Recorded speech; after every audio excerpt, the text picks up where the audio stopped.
All right, this is part 2 of inventory management. We are going to talk about some best practices, and we're going to get into a little bit of math when it comes to the things that you should do from an inventory management. So, um, we're going to use the term inventory manager for whoever it is that does, manage your inventory. And that could be, if you're in a restaurant, that could be the head chef. If you are in an office building, that could be your front desk person. That could be you, whatever it is.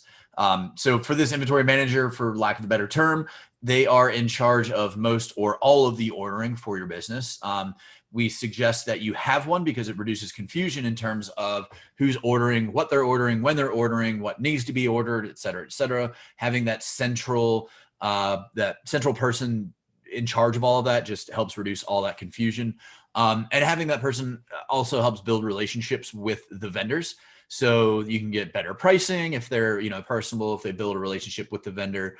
And if you have multiple locations, if you can combine those orders and save money. So the economies of scale, you can start ordering in larger quantities if everything's coming from a central ordering person and then getting distributed from there.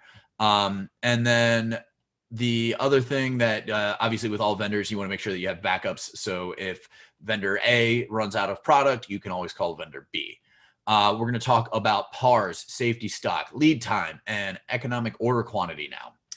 PAR is what you should have on hand at any given time at a bare minimum. And this can also be called the reorder point. It depends on, what industry you're in.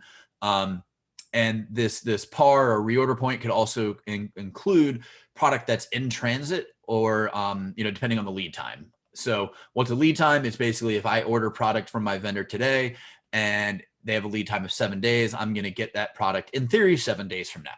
So that's what that lead time is. So if I have 10 cases of a product on hand and I have 5 on order and they're going to be here tomorrow, I could potentially count that 5 as part of my inventory because I know it's going to be here tomorrow, and I definitely need to consider it when it comes to ordering as well. And again, that's why it's nice to have a one person in charge of ordering, because if they forget to write it down that they have 5 or whatever, hopefully that they'll remember it. And if you have somebody else order and they don't know that there's 5 on the way, that that could be a problem.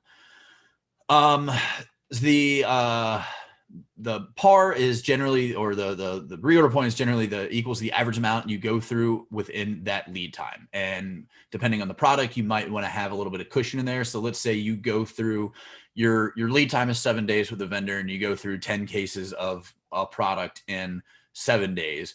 Your reorder point is essentially at that 10, because when if I count, then I have 10 on hand. If I order 10 right now, by the time that I run out, I should be getting 10 more in.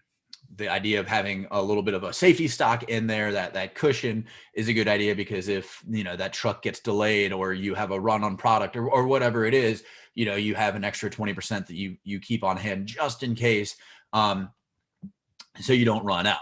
So again, the safety stock, this is just that backup inventory, and it really shouldn't be counted on using it. Again, you would want to rotate your inventory. You don't want to just put it on the side and forget about it.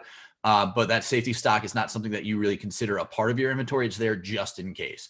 And the amount really depends upon the item, how critical it is to your business, how expensive it is, what the lead time is, et cetera. If you have a lead time of 1 day, if I can order today and get tomorrow, I might not have any safety stock on hand, because I know I can always just get more tomorrow, depending upon when my delivery time is with the vendor. If they show up before I open, if they get there, if they deliver at 8 a.m. when I know the truck's going to be there at 8 a.m., why carry a safety stock? Because I know that it's always going to be there, unless it's critical to the business. The vendor has a habit of running out of that product, whatever it is. That's the only time. And again, that's you have to make that decision item by item. That's your call. We're going to talk about economic order quantity. So there's a lot of math that goes into EOQ, and we've actually got a worksheet for you, PDF, where you can learn how to do EOQ.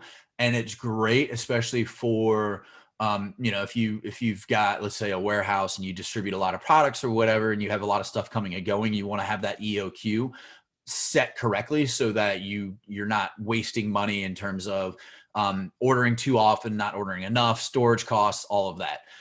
There's a lot of math that goes into it. It can get really complicated. You can simplify it a bit, but it considers the cost to hold the materials as well as the cost of the materials, the cost to order. So that includes shipping and receiving,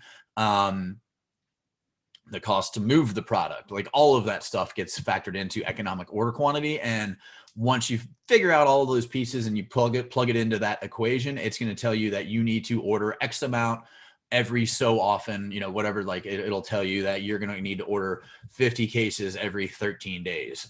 That might not make sense because your order cycle is 10 days or 14 days, or your lead time is 20 days. A lot of things that can go into that, but it ideally will give you the perfect amount to order so that you never have too much and you don't have too little. Realistically, though, it's probably not something that you'll ever use, again, unless you have a large warehouse and you store a lot of products and you've got a computer system that can help you calculate a lot of that type of stuff. Throwing it out there just because it's something you need to consider. But if you're just getting into managing your inventory, or if you're a small business or small amount of inventory, I wouldn't even bother with it.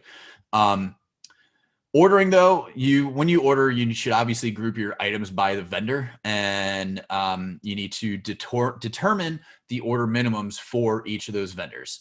You want to know about item prices, your lead times, and take into consideration that lead times for items might be different for the vendor. So, for instance, if your vendor has a 7-day lead time, some of the items that you order might have a longer lead time than that because the vendor has to order it and they have to get it in, et cetera, et cetera. So consider that.